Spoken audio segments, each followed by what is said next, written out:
Bonjour à vous. C'est Alexandre. Sous la Varangue, c'est votre émission.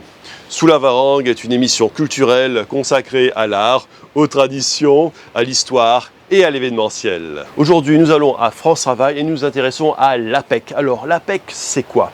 L'APEC, c'est l'association pour l'emploi des cadres. Elle aide les entreprises à recruter les compétences des cadres. En effet, lorsqu'on est un jeune diplômé, bien souvent, l'expérience fait défaut. Et l'APEC vient remédier à cela. Et c'est tout de suite dans Sous la Varangue.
Moi, je suis Lauriane Tarlet, je suis conseillère client à l'APEC, donc l'Association pour l'emploi des cadres. Ça fait maintenant un peu plus d'1 an que j'y suis. Et donc moi, j'ai pour mission d'apporter un premier niveau de conseil aux cadres et aux jeunes diplômés, donc Bac+3 minimum, c'est vraiment nos 2 cibles. Et à côté de ça, j'accompagne aussi les entreprises dans le cadre de leur recrutement. Alors, donc l'APEC, on est l'Association pour l'emploi des cadres, comme je vous le disais, et en fait, on est un organisme privé qui fonctionne sous mandat de service public. Ça veut dire qu'on a des missions d'intérêt général qui nous permettent de réaliser 3 grandes activités. Donc la première, ça va être de vous permettre d'accéder à des offres d'emploi cadres et futurs cadres. Quand je parle de futurs cadres, je parle de potentiels cadres, donc ceux qui ont un Bac+3 minimum. Et nous, chez nous, on parle en particulier de Bac+3 minimum depuis moins de 2 ans. C'est un public qu'on est susceptible d'accompagner. Et de permettre aussi aux entreprises de diffuser ces offres d'emploi à travers un job board qu'on met à votre disposition et qui est apec.fr. Notre deuxième mission, ça va être celle de l'observation du marché de l'emploi cadre. Il faut savoir que nous, au siège à Paris, on a un service qui est dédié à l'observation du marché et qui réalise constamment des études sur le marché afin de vous donner des informations concrètes sur celui-ci pour vous permettre de maîtriser votre environnement professionnel. Et puis la troisième activité, ça va être, en fait, elle se décompose en 2 activités. Donc une activité de conseil et d'accompagnement auprès des cadres et jeunes diplômés et également une activité d'accompagnement auprès des entreprises qu'on vient accompagner dans le recrutement. Pour vous donner plus de précisions sur l'APEC, on est à peu près 1000 collaborateurs sur tout le territoire français. Donc on est en Hexagone mais aussi dans tous les départements d'outre-mer. Et à La Réunion, on est une toute petite équipe. Enfin, on est là depuis 2020 et on est 6, donc ça reste une petite équipe. On a 2 personnes qui sont dédiées au pôle entreprise, 3 personnes sur le conseil cadre et jeunes diplômés et un manager, ou plutôt une manager qui viendra tout à l'heure. Alors, l'objectif de mon intervention de ce jour, c'est vraiment de vous faire comprendre qu'en fait, les accompagnements de l'APEC, de NQT, de France Travail sont complémentaires. Vous pouvez bénéficier des 3 accompagnements et moi, j'aurais même tendance à vous dire de bénéficier de ces 3 accompagnements. Donc, l'idée, ça va être de vous présenter nos ressources et nos outils qui sont toutes disponibles sur apec.fr. Excusez-moi pour le Teams. Et donc, de vous permettre de vous familiariser avec ces outils.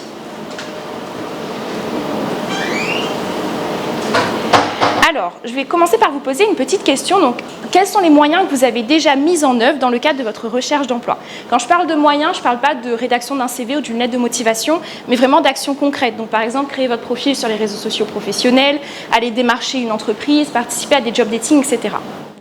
Cette question, c'est vraiment de mettre en évidence le fait que le profil APEC, il ne ressort jamais dans les réponses. Et je trouve que c'est hyper dommage parce qu'en fait, c'est vraiment le garant de votre visibilité sur apec.fr qui est le job board de référence pour tout ce qui est métier cadre, futur cadre, et donc pour tout ce qui est métier Bac+3 minimum. Donc c'est vraiment le job board sur lequel vous devez vous positionner.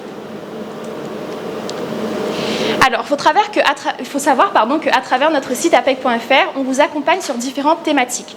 Donc, sur le fait de choisir un métier, de vous former, de préparer une candidature, trouver un emploi, créer une entreprise. On a également une partie accompagnement spécifique qui est dédiée aux personnes qui sont à la recherche d'un emploi depuis plus d'1 an. Si certains sont intéressés et sont concernés, vous pourrez me le dire et je vous le présenterai en fin d'atelier. Alors, si vous souhaitez exploiter tout le potentiel du site apec.fr, il y a 4 grands réflexes à respecter. Donc d'abord, vous allez devoir créer votre compte APEC. Vous allez ensuite créer votre profil, vous allez pouvoir explorer le site et découvrir ses ressources, et vous allez également pouvoir participer à des ateliers et à des événements. Donc la première étape, je crée mon compte sur apec.fr. Donc à quoi ça va me servir? Donc, vous allez pouvoir découvrir des offres d'emploi, candidater aux offres d'emploi qui vous intéressent, avoir accès à des outils en ligne et à des études, ce qui vont vous permettre de maîtriser en fait votre environnement professionnel. Vous allez pouvoir prendre rendez-vous avec un consultant en développement professionnel. Pour vous expliquer rapidement, le consultant chez nous, ça va être votre référent, ça va être votre interlocuteur privilégié. Dès lors que vous avez une problématique, que vous avez une question sur votre parcours professionnel, que vous avez un souhait de reconversion, que vous souhaitez créer une entreprise, etc., le consultant en développement professionnel de l'APEC, il est là pour vous accompagner. Vous allez également pouvoir participer à des ateliers et à des événements. Donc la deuxième étape, vous allez créer votre profil APEC et en particulier un profil APEC qui va faire la différence. Donc ça va vous permettre de vous rendre visible auprès des recruteurs grâce à un profil qui devra être complet et représentatif et également de pouvoir être contacté par les recruteurs. Je vais vous l'expliquer un peu plus tard, mais sur apec.fr, même en ne candidatant pas, vous allez pouvoir être contacté directement par des recruteurs et vous allez également pouvoir accéder aux offres d'emploi les plus pertinentes en fonction de votre profil grâce à un outil qu'on appelle l'outil matching et qui fonctionne un peu comme un site de rencontre, mais ça, je vous en parle un peu plus tard. Alors, concrètement, le profil APEC, c'est quoi? Donc, chez nous, à l'APEC, on a l'habitude de dire que c'est un peu la réponse, la solution aux recherches que vous ne faites pas ou aux offres que vous ne voyez pas. Donc, Thierry en parlait tout à l'heure, mais c'est vrai que c'est pas parce qu'une entreprise recrute qu'elle va directement aller diffuser des offres d'emploi. Bien souvent, elle va aller sourcer en interne ou alors elle va aller sourcer dans son réseau. Donc, l'idée, ça va être de vous rendre visible auprès des recruteurs, que vous ayez postulé ou non à des offres d'emploi. Je vous propose qu'on voit concrètement à quoi ressemble un profil. Donc là, je suis sur apec.fr. Donc, je suis sur apec.fr. Je vais aller me connecter à mon espace. Donc ici, on me demande une adresse mail et un mot de passe. Et donc, j'arrive sur cet espace qui est l'espace candidat. Donc ici, j'ai accès à mes rendez-vous. J'ai ma carte de visite ici, le nombre de recruteurs qui ont consulté mon profil, les tendances de consultation de mon profil, l'outil matching dont je vous parlais un peu plus tard, les recherches que j'ai effectuées. Je vais mettre à un endroit où tout le monde voit bien. Les recherches que j'ai effectuées, les offres d'emploi que j'ai sauvegardées, les candidatures que j'ai faites et mes CV et lettres de motivation. Donc, je vais aller cliquer sur mon profil pour le découvrir. Donc ici, on peut voir que mon profil est complété à 100%, qu'il est visible par les recruteurs, qui me permet de recevoir des recommandations d'offres d'emploi. Ici, on voit le nombre de recruteurs qui ont consulté mon profil, les statistiques qui ne sont pas bonnes, mais je vous expliquerai pourquoi, l'outil matching, ma carte de visite, donc mon nom, prénom, l'intitulé du poste que je recherche, le nombre d'années d'expérience que j'ai, ainsi que mes coordonnées. La rubrique objectifs et souhaits professionnels, qui n'est pas une rubrique obligatoire, mais qui est vivement conseillée. Pareil, je vous expliquerai juste après. Ici, les postes que je souhaiterais occuper, la fourchette de rémunération que j'aimerais solliciter, et également le lieu d'exercice que je vise. Ici, j'ai mes compétences et langues.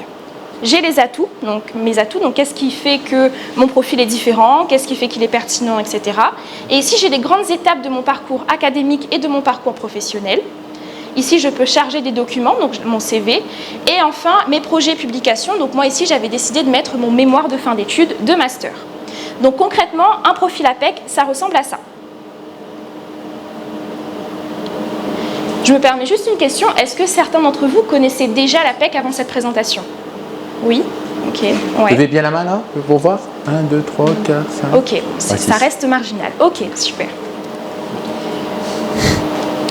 Alors, est-ce que c'est vraiment fait pour moi? Donc c'est vrai qu'en fonction de sa situation, on peut avoir tendance à se poser la question de est-ce que c'est vraiment pertinent pour moi ou non de créer un profil APEC? Et en fait, moi je dis tout le temps oui, parce que je pense qu'on peut toujours tirer profit de la création du profil APEC. Il faut savoir que lorsqu'on vous demande, lorsqu'on vous invite à créer ce profil, on vous donne vraiment un support pour mener une introspection, pour mener une vraie réflexion sur votre parcours, qui vous positionnera ensuite sur un rendez-vous.